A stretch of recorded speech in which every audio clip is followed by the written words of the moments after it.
Can you see what happens when compassion meets consistency? Since 1982, Atlanta has been at the center of care, education, and hope, especially for the communities that too often get overlooked. Today's episode of Second Chance is all about men's health, gay men, straight men, men living with HIV, and men who aren't even thinking about testing yet. Because no matter who you are or where you come from, your health matters. And I'm not having this conversation alone. Today, I am joined by a group of men from all walks of life, sharing real stories, personal stories, and honest perspectives about what it really means to take care of ourselves as men in our mind, our body, and in spirit. This episode is proudly brought to you by AIDS Atlanta, the Southeast's most comprehensive HIV and AIDS service organization. Their mission? To reduce new HIV infections and improve the quality of life of its members and the community by breaking barriers and building community. They walk that mission every day, offering free HIV and STI screenings, PrEP access, case management, housing support, mental health care, and so much more. In 2024 alone, 12,944 members served, over 2,100 active PrEP clients, and 86% of members are virally suppressed. Let's not forget, about 85 of them are stably housed. As Executive Director Nicole Roebuck puts it, yes, medication saves lives, but AIDS Atlanta also strives to provide care that leaves a lasting impact on the human spirit. That's good, right? So let's go ahead and get started. Let's get into it and let's normalize this conversation. Also, let's take better care of ourselves. You don't have to do it alone. We can do it together. All right, so we're gonna go ahead and get into this conversation. Today we have Q, Josue, Tim, and Astro. How y'all doing? Wonderful. Good. Thankful to be here. Okay. So this is Men's Health Month, and in our community, all communities, I think that we don't really take, or men does not take their health as serious as women. Will y'all agree? Yes. Y'all agree? Most definitely. Yeah. Okay. So what does taking care of your health means to each one of you right now in this season of your life? I guess I'll go first. So for me, being aware of my health is very important because I am getting a little older, even though I don't look like it. And the older you get, the more problems you have. So I want to be here. I want to, leave a legacy. I want to leave an impression. So I need to physically be here, be healthy, be happy in order to do that. Mm-hmm. So I have great relationships with my doctors, great relationships with my therapist, because as we know, mental health is just as important as physical health. And there was something that my godfather told me years ago about a car. He was a mechanic. Uh-huh. And he always told me, your car will always tell you what's wrong. You just have to listen to it. Right. And honestly, so will your body. So being in tune with your body when things don't feel right, making that phone call, going to the doctor, and that's what I try to do. So. Yeah. You said something beautiful. You said, look at your body like a car, because it's going to give you warning signs. So it makes me think about when I turned 30, like on my 30th birthday, my hips popped. And I was just like, whoa. I was like, this is something different. I was Hold like, up now. okay. I'm noticing that my body isn't the same anymore. And sometimes you have to analyze yourself. And I think my view on health is being able to analyze yourself each and every day. The same way, like when you go to a doctor's visit, you see how they analyze your body and they ask you these questions about yourself. You have to ask yourself these same questions every day, because you are the car, you are the vehicle that is the driving force in your life to push yourself to the next level of whatever you want to become. So it's like we have to take ourselves more seriously. And I think one of the reasons why a lot of women take health a little more seriously than men, because men don't truly understand like health in general. I think we prioritize working hard and taking care of responsibilities over health, and some some ideal way, we view that like we're taking care of our health. Right. You know, Right. so I think it's for us to, you know, continue to have these conversations and talk about exactly how we could check these warning signs in order to, you know, take care of our health in better fashion, you know? Yeah. Yeah, I would definitely say for me, it's I'm in a place right now where it's about, you know, say being still and listening and learning, like learning myself, learning like, you know, how to have these conversations with doctors, how to say, okay, you know, sometimes something can be hurting this week, then next week it's not hurting, but we go to the doctor and forget about it. We tell the doctor, hey, this was hurting, but we think it's gone, it's not gone. And it could be something that's a little bit more bigger or deeper inside that they need to check. And a lot of times we don't do those things. We just try to go in and get in real quick and get out. Yeah. But I think, you know what I'm saying, I always think that, you know, you're paying your doctor to hear from you. So if you go there for 5 minutes and you try to get out, have you really gave your doctor enough information to actually see you, actually make a proper diagnosis of what's wrong? And I think, you know, mentally, you know, you get to sit by yourself. You can talk to a personal person, like a mental health person. Yeah. But for me, I like to talk to my own self. I like to say, Tim, you know, you can do better. Tim, you know how to do this. You know, sometimes we got to be our own insight, our own creative person, and push the envelope with yourself. And there's nothing wrong with going to see a mental health person. There's nothing wrong with just sitting by yourself neither. So find that balance between the two.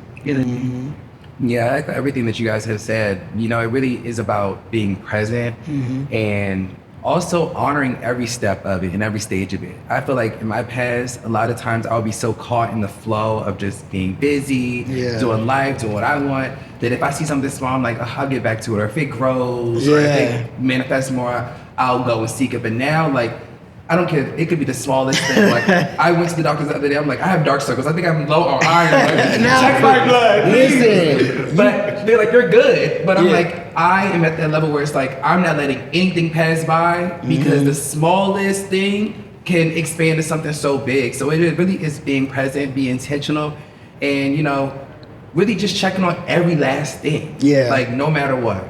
Yeah, I think definitely being present in your body. Because again, when I turned 30, I was like, hold up, like I've always been athletic. So when that weight started sticking, I'm like, hold up, now, like what's going on? Like, I'm eating right, I'm exercising, but my body just starting to transition a little bit. What's going on? And I think it also goes back to how we was brought up. You know, our fathers, our grandfathers, our uncles. My father died when I was 7, so I never saw that. But my uncles, my grandfather, they never really spoke about taking care of their health. They made sure that the women, they made sure that their health was, you know, fine. But when it came to taking care of themselves, they worked. It was like, I'm working. I don't have time to go to the hospital or whatever. I gotta go to work. Unless it got too bad and then they were forced to go. And then it was too late. Then the thing is, most of them, the things that they went through and experienced, because most of the older guys in my family, all of them had prostate cancer. They never told anybody except for each other. So had it not been for like other people in the family mentioning it, like a lot of us wouldn't have known. Like these are things that we need to know. These are things that we need to go check. Yeah. And I'm appreciative of the generation that we are now because we like to talk a little bit more. Listen. So, you know, hopefully we're all out there taking care of our health. Right. So did you, either one of you, did you grow up seeing men in your life take your health serious, and how did that shape your mindset? If you did or if you did not, either way it go, how did that, you know, trigger something in your mind when you grew up and was like, okay, my health? Well, I would say for me, like growing up in my family, because there's not that many guys on my family. We have a ton of women on my side. But when it comes to men, we don't have that many men representation on my side. And the ones that I do know, nobody knows when we talk about going to the doctor or hospitals, even like clinics to get checkup and things like that. I remember vividly, like my aunts and my mother and them, they will always go to the hospitals, get checked up, to doctors, to clinics and things like that. But when it comes to the men itself, no, there was never a discussion. Men get up, go to work. Men, you know what I'm saying, come home, lay on the bed, get some food, and that's it, you know what I'm saying? Did you go to the doctor, wifey? Everything good? You good? I'm good. That's literally what the conversation was from the men that I know that I've been around. And I would say, just being realistic, like my father, he left around 72. So I didn't get a chance to see no man really talk about health or anything like that. I only got a chance to get a glimpse through my mother and her rituals that she had throughout the day. Yeah. And my mom, she's real big on herbs and stuff like that, so she would make a tea every morning. So when I think about health in general, I think more on the holistic side, you know, so I see that she had a huge impact on me when it comes to that. But it's very interesting when you talk about men thinking about health, or even talking about health, because when I think about each man that had an impact on my life, like, they didn't talk about health at all. Like, the conversation never happened. Right. It would be like, probably, I'm getting fat, let me do some push-ups right now, let me go downstairs. But I think men only relate to health like how they look on the outside, and they're like, okay, cool, but that's it. But when your fingers are tingling all the time, and you're like, my hands getting numb all the time, you're not thinking about that. You're just like, let me just tuck that through. But when you look at the outside, you're like, oh, let me just do some push-ups. Yeah. It's very interesting how men views health and physics in the sense, you know. I think physics is, when you think about men, physics and then there's health. I think it's like you said, the outlook, and then I get to the inner later. As long as my out look good, then I'm good. Yeah.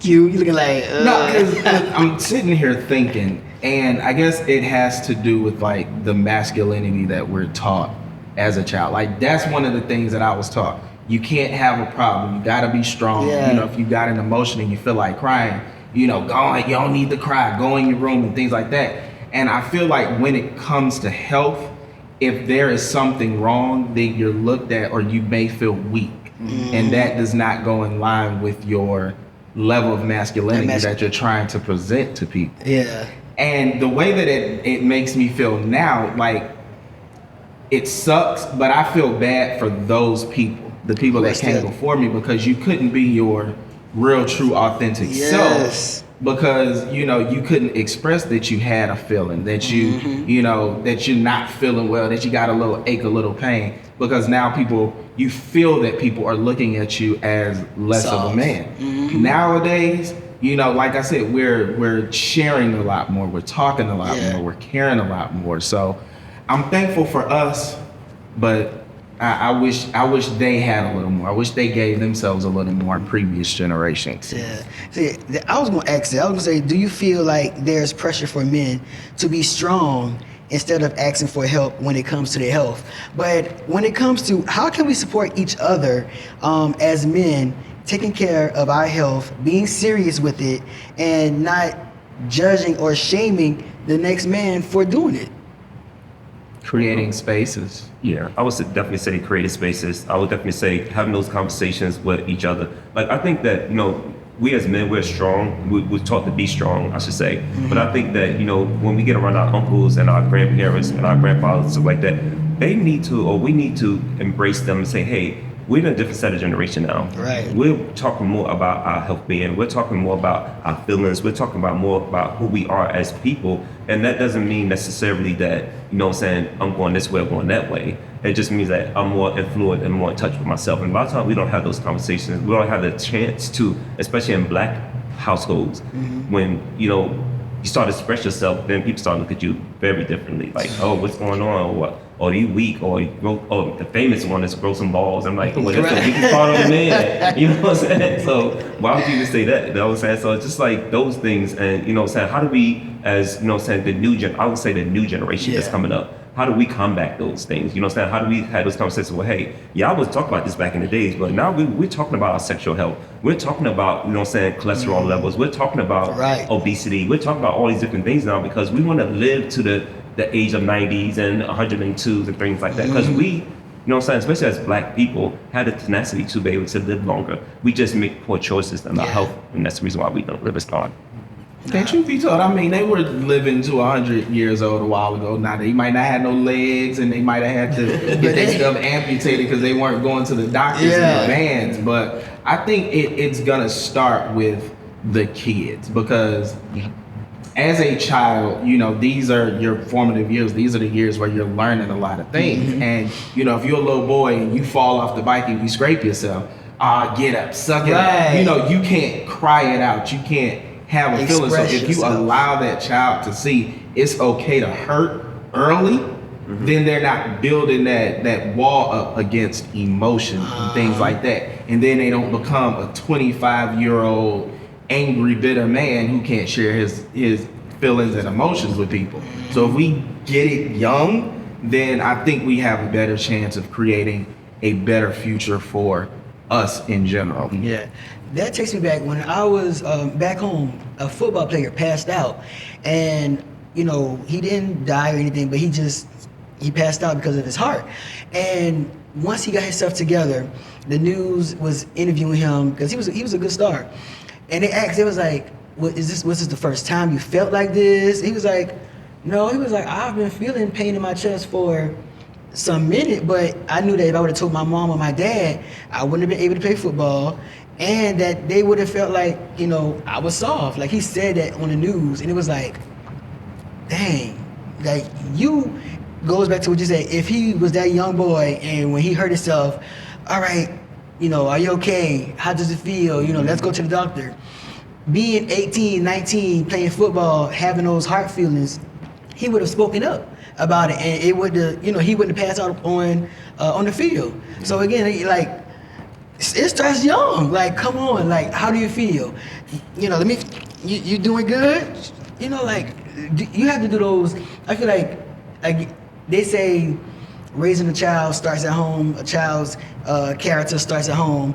Health, taking care of your health, it starts at home. True. But I think it also takes having diverse, unconditional, open spaces where you can not only show up as yourself, express what you're going through, express where you want to be, what you want to become. Because I feel like a lot of times it's like, I think for men, we generally look at the bigger picture, women look at the details. And I think that it takes collaboration to say, let's, you know, both collaborate to see how we can really truly support our child or the young people around us so that they can grow up in a space where they can feel like they can truly be themselves and have a balance. I feel like that's where we forget that we have feminine energy, we have masculine energy, but you have to have a balance of both. It can't be more masculine over feminine. That's where we get into those spaces where it's toxic masculinity or men feel like, oh, I can't do that because I'm going to be viewed as this way. No, you should be able to show up that way. You should be able to express, because that's something that we divinely all have. Yeah. And that makes a lot of sense too when you think about it. It's like it seems like it's deeply rooted within the culture. Like if I definitely feel like there's a change for a new culture because a lot of things that we're doing right now, it's like we're fighting against what we were already taught because we've seen that it was already wrong. You know, and I think now it's time for us to balance it out, like what you said, create the true polarity and teach the son and the daughter that y'all both can feel. You know what I mean? Like, we make it seem like, no, the daughter, she can feel like this, and the son can feel like that, when in reality, they both got hurt the same way. Why are you not nurturing both of them the same way? Right. You know, of course, he is more physically active, so of course he's gonna get up and go and do the same thing again. She might not do it again, but that's just the balance between the feminine and the masculine. You know what I mean? So I think it's just a call for a new culture and truly finding that balance on ways to incorporate both children in the growth process. You know? Yeah, I think so. I think we will get there. I think, like, it goes back. We're getting there because there's a whole new range of parents. Like, we are now the parents. We are now the ones that's investing into the ones behind us. The uncles. The uncles. Yeah. You know, like, come on. Listen, don't touch it. Cry. Yeah. I'm going to tell cry. Let it out. Once you let it out, all right, so now, let me see your little boo-boo. Yeah. It was like, your boo-boo. You want a little boo-boo? No. So I think we got a few words so far from the guys that are going to help us in that next generation. You said collaboration, intention, polarity. Now, I ain't never heard that. Listen, I was like, okay, look, it's stuck. I was like, okay, right. So, okay, of course, this episode is sponsored by Aid Atlanta. So, definitely want to talk about sexual health. So, what does sexual health look like for you in practice when it comes to testing, protection, conversation with partners, and conversation with your friends? The world is a little different. The dating scene is a little crazy. You know, things are on the rise. It's syphilis, it's HIV, it's gonorrhea, and chlamydia. So having the opportunity to work in a place like this, you see a lot of things firsthand. When I was working in the testing side, the wellness side, I had the opportunity to hear a lot of stories. Truth be told, those stories scared me. Understanding though that people are really out here and they're doing the things that they're doing, and it's no problem with that, but there's a responsibility that you have not only to your partners, but as a responsibility that you have to yourself. Because like we said, you got to be in tune with your physical health. Like sexual health is important as well. Yeah. You don't want to walk around here, giving things to individuals when there are resources out here that allow you to be the best version of yourself physically, mentally, emotionally, and sexually. Yeah, I would definitely say that it's in an era where we have apps, we have means of meeting people so much quicker than back in the day. So I'm just left it out there. I'm 50. So back in my days, it's like we walked around and met each other outside and saw each other. You saw somebody hooked up. Nowadays, like you can just pick up a phone, press a button. 5 minutes later, somebody walking to your doorstep. You know what I'm saying? It's literally that easy. And I think that because of those microwave poppable things happen, I think that our STDs is on the rise. Everything is on the rise because people are just having more than one partner, and sometimes it's like 5 or 6 partners a day. And then I can tell people like this, like, don't stop doing what you're doing. Just try to reduce it. You want to have fun? Go out and have fun. Sex is great. You know what I'm saying? It was meant to have. You know what I'm saying? But I think that we misuse sex. And I think people confuse sex with love, and then they can confuse love with the one, you know what I'm saying? And then I think we have all these different emotions because we're feeling different things from different people. And then you can also feel something from this person, like, yeah, I'm really like that. You feel something from this person, say, yeah, I love this. And then you try to find that in other people, and it don't happen, then we, you know what I'm saying, a little bit destroyed because it don't happen the way that we need it to happen. And I think a lot of times that, people, and even our growing up, you know what I'm saying, we seeing our great uncles, you know what I'm saying, having several girlfriends, having several boyfriends, or whatever the case may be. So we think in our mind, we supposed to have several girlfriends and several boyfriends too. And then, we look at our grandparents, you know what I'm saying, they only have one partner, you know what I'm saying? And they have 15 kids with this one person, Nowadays, you know what I'm saying, we're having 15 kids by 15 different people. So the time has changed. And I think that the more people that you invite into the fold, the higher our chances are to become affected with chlamydia, gonorrhea, syphilis, herpes, HIV, all these different things that we don't necessarily think about. When we look at a person, we think of, damn, I just want to feel the love from this person. I just want to feel that moment where somebody sees me and I see them, and we encapsulate with each other. But we don't think about all the consequences that can happen after that encapsulation happens, Then when that person's gone on by their lives, and 3 days later you feel like, you know what I'm saying, your dick hurting or your booty hurting or your throat sore, and you don't know why. And it's because y'all didn't come to the clinic first. Y'all didn't come to do the diligence of making sure that everything was good before you jumped into bed with each other. And then we do the blame game. Oh, you're not taking care of yourself. Or you out here fucking this person. You out here doing this. And it's not even that. This person might not even know they had it. You know what I'm saying? And a lot of times, especially when you're dealing with females, and females don't necessarily know they have chlamydia or gonorrhea unless a male come back and tell them, hey, this and this is going on, because their anatomy is different. And they, you know what I'm saying, it could be large dormitory in them for a while before they actually, peek their head and say this and this is going on. And the same thing with men. You having anal sex and things like that, you're not gonna know that something's going back there unless you come and get checked. You know what I'm saying? Or unless it's really to a point that's really bad, and you start to do, I guess, bleeding or hemorrhaging or something like that. Then you go in and check. But I always tell people, even after every routine, every practice, especially if it's not your normal person that you do it with, you probably should try to get a STI testing. And then if you can wait those 5 days, 7 days, or whatever, hold hands in the park or do something. You know what I'm saying? Just wait until you know it's clear. Because, you know what I'm saying? And then if the person do come back with something, y'all had the opportunity to talk about that, get them treated, and then figure out how y'all gonna move forward with each other. And a lot of times those conversations don't happen. And we try to reverse the strips and have these conversations after the fact and point blame, where we should did our own due diligence, because you have your one soul, your one mind, your one body, and only but you have that, and only but you can take care of it. The next person, they're just trying to get what they need to get it. You know what I'm saying? So we need to look at everybody as that. Like, yeah, you can tell me this, but I don't know this, because we haven't went to these different spots to make sure that, hey, you are HIV negative. And then if everything come back negative, then y'all can talk about, hey, how do we move forward safely? You know what I'm saying? There's things out there, PrEP, you got, you know what I'm saying, condom usage, you know what I'm saying? All these different things you can use to protect yourself in the process. But I think that we don't think about it. We just think about quick bait, a quick click, or a quick sex partner or a quick this, and then they're all gone by their business, and then you're stuck and you're left with the remnants of everything that's left behind. Do you think that a lot of people or a lot of men are aware of the PrEP and the PEP and the HIV testing and the STI testing? Do you think that a lot of men are aware of that? Honestly, with the way that advertisements have been, there is no way, unless you are in a cave under a rock, that you don't know about PrEP. For the people that live here in Atlanta, we get, as you said earlier, over 12,000 people, came through and were tested. So at each visit, they're told about PrEP. When they're signing in, there's options on there for you to learn more about PrEP, get on PrEP. So I would say, like I said, there is no way that they don't know about it. Sometimes, unfortunately, people just don't want to feel like they have to take medication.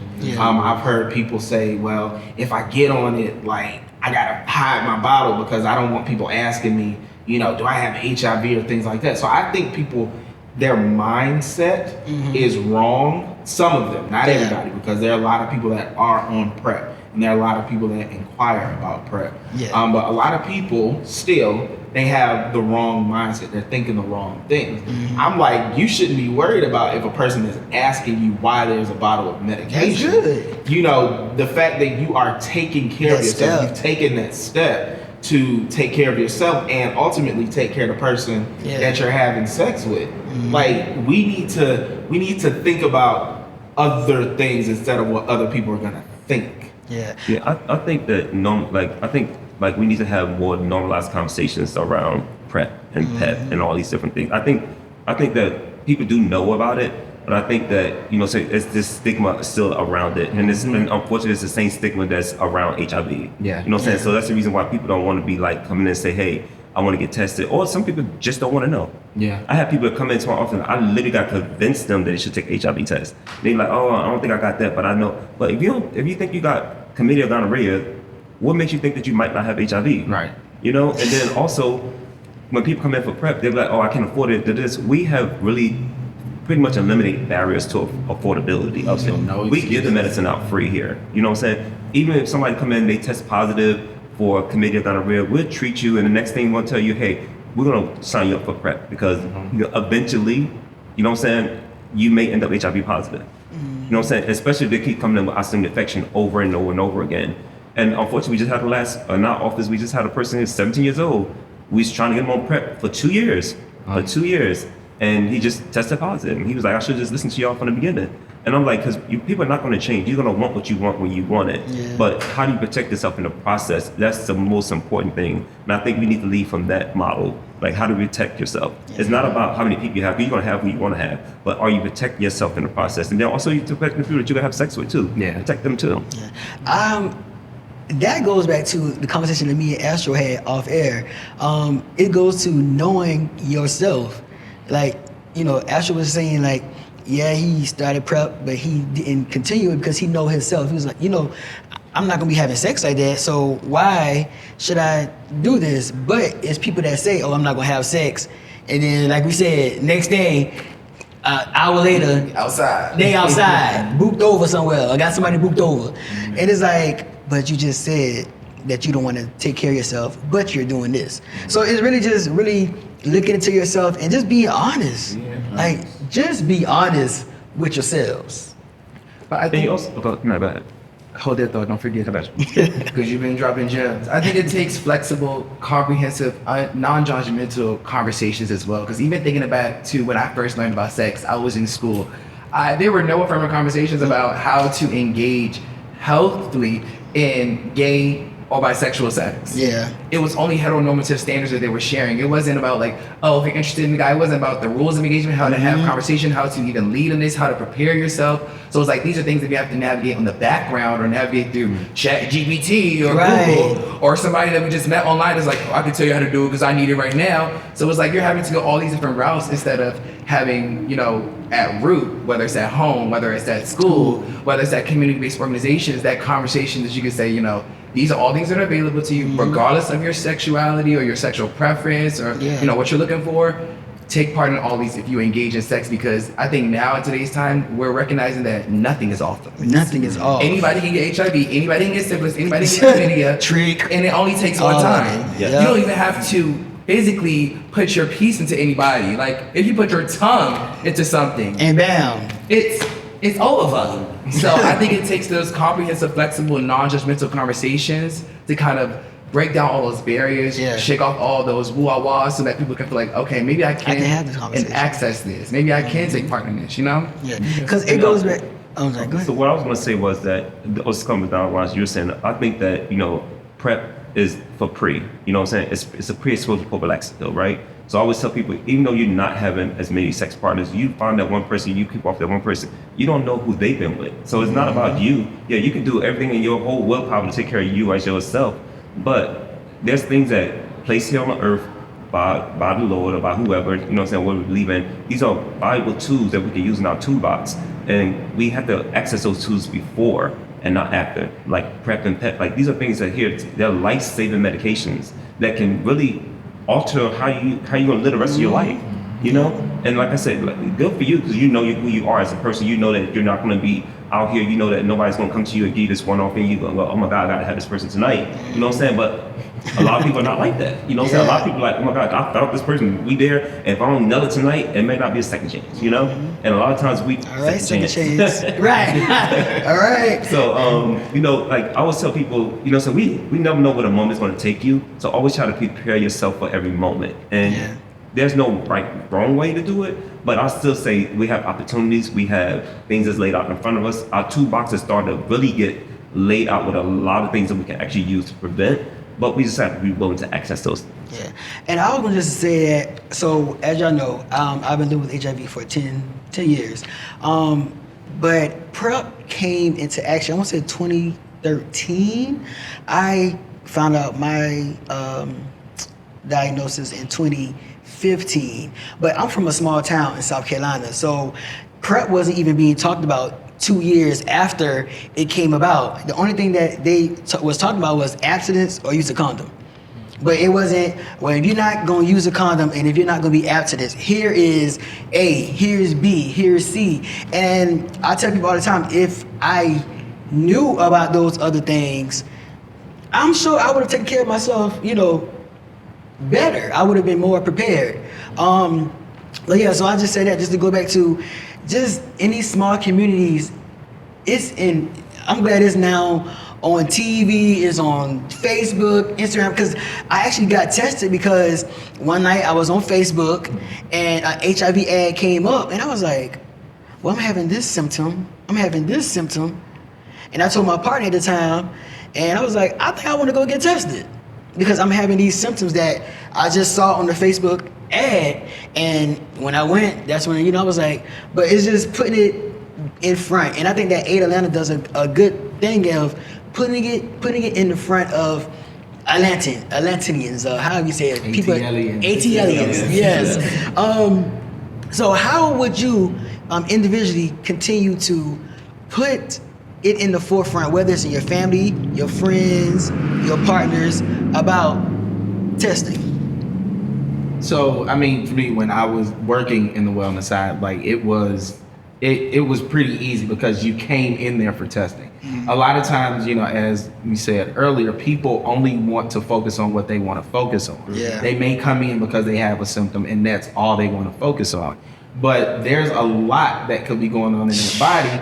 You just need to know about it. So if you're here for testing for gonorrhea or chlamydia, why not get a test for syphilis? Why not get a test for HIV? It's good. It's better to know than not to know. And it kind of goes back maybe to what you were saying earlier as far as when it came to your status. You went and you got tested and that's how you found out. However, it's everybody's responsibility to, just like we need to know what's going on with our body, quite often there are times when people go out and they're preparing to have sex, but they know they leaking. They know it burns when you pee. Something is not right. But because you are in a selfish space where you're only focusing on yourself, you're exposing somebody else. So we all have a responsibility not only to ourselves, but to the next person, so we don't go out here and continue to spread things that are easily treatable, easily preventable. So for me, when it comes to friends and conversations, truth be told, I have friends that are very, very sexually active, and we have these conversations a lot of times, and they all know where we work. But the good thing is they know what's going on. They pay attention to the ads. They're receptive to the conversation. So what did they say on pressure? Each one, teach one. Teach one. So if I know what's going on, then I'm going to teach you about what's going on. Hopefully you teach somebody else about what's going on. And we let everybody know the resources that are available, because truth be told, at some point or another, we all may end up needing them. Absolutely. So it's not, what is it, gatekeeping? Gatekeeping. Where you Right. hold all the Don't information back gatekeep for the yourself. health information. Your information to people is there for all Pass of it us. along. And I was just say for me as a community person, as a community worker for Aid Atlanta and the Mitigation Network, I'm actually out in the community talking to people about PrEP, PEP, HIV testing. So I'm not planning hours. We just opened up a new location at Ansley that's after hours, things like that. I think it's like people said earlier, it's definitely enough information. I think that some things we can change about the information is making them a little bit more straight focused too, and a little more female focused. I think we put a heavy focus on Black gay men and Latino men, but I think that now that the net is opening and people are starting to be more sexual with more than just males and females. They having like 3 partners at one time, all living together, pansexual, asexual, asexual, all these different types of sexuals that they're having. But how are we educating them to have these upfront conversations before they get into the bedroom? I think like those things that we do, like our PrEP and prevention rounds that we did before, I think that was a good way to get people introduced to PrEP. It's like we have to think of innovative ways that we can get this information out to the communities. And it just can't be the old thing, oh, come into my office, let me tell you about this, here's a pamphlet. Like that doesn't work anymore. I think that, it's a small population where it can work for, but I think that we're now more hands-on incitement, engagement, come to this event, learn more, and we have to make it interesting. We have to make things in place that people want to go to. And also we have to do things like this weekend, we're hosting a prep brunch this weekend. And I think that that is where we need to be at. We need to think about how do we bring people together. We know how to engage with Black folks. Black folks love to eat, we love to drink, we love to have a good time. Why not have food and drinks there and then hit them with the educational part? Young people, they like to do things, they like to do sipping paints, they like to do those things. Why not have us something that's, hey, we're gonna have this painting thing. Even if you gotta bend the truth a little bit just to get the people in the room, that's okay. I'm okay with that. Because at the end of the day, I have fed you mentally and gave you the education that you need to be able to move forward. And I think that, agencies, including our agency here, sometimes we need to just get our own way and allow people to actually do work in community, to actually do the work and sit back and see what the results are. Because a lot of times, we're in the office and we're fighting and pushing because we know what's right, we know what needs to be seen, what needs to be done in our community, but the agency itself be like, oh, well, I think we should pump it this way, stop it this way, and do it this way. And I'm like, well, now you're pulling out pieces and it's not the original thing that we actually supposed to start with. So I thank God that, my agency has finally come around the bush 3-4 years ago, and they give me the free autonomy to do the things that I think that's needed for the community. So I definitely appreciate that. If you could send one health message to a young man of color coming up behind you, what will it be? I would say just fall in love with truth. As a man, if a man falls in love with truth, he won't be able to stumble or fall because he's going to be honest with every decision that he makes, and he'll be very disciplined with the decision he makes too. It's deep. I like that. Ask for what you need. Ask for what you need, and also to don't say, oh, just because I got this thing off, I'm good. Ask equitably for what you need. Knock everything off the list because that's what community resources are for. HIV prevention doesn't just stop and end at that. It's also housing, and homelessness prevention. It's about food security. It's about, mental health. It all is connected. And even if you think of, those young people or anybody in survival mode, they may not even be able to think or consider these other things. So honor everything that you need. Get all the resources. You're not being greedy. Get what you need. You're not being greedy. Remind me not to go after Astro no more because my food's gonna be just a little simple. It was just, mine honestly would be your feelings matter and so do you. Whether it's emotional, whether it's mental, whether it's physical. Lean into those feelings. If you feel something and it does not feel right, if you feel something and it feels good, explore those feelings and do what you need to do in order to get to the next space to be the best version of yourself. So remember, your feelings matter, and so do you. And for me, I always tell people, man, everybody in this office would tell you, I say the same thing all the time. Like, you only got one soul, one mind, one body. You can't unzip it, put on the shelf, put on a new one. So whatever you do to that body, that soul, that mind, you gotta live with it. And only but you can make the difference in your life. So choose wisely, make better choices, care about yourself more than you care about the next person, because at the end of the day, you only have yourself. Listen, men, y'all got it all today. I mean, there should not be any thought of why I should not take care of my health today. After this episode, you all should be running and telling your friends and all your male friends, like, yo, let's take seriously care of our health. I want to say thank you, Q, Josue, Tim, and Astro for coming and having this amazing men's health discussion. My word of advice is, y'all already know, get tested, know your status, and don't be afraid to ask questions. The question that you're not asking is the question that you probably need to be asking.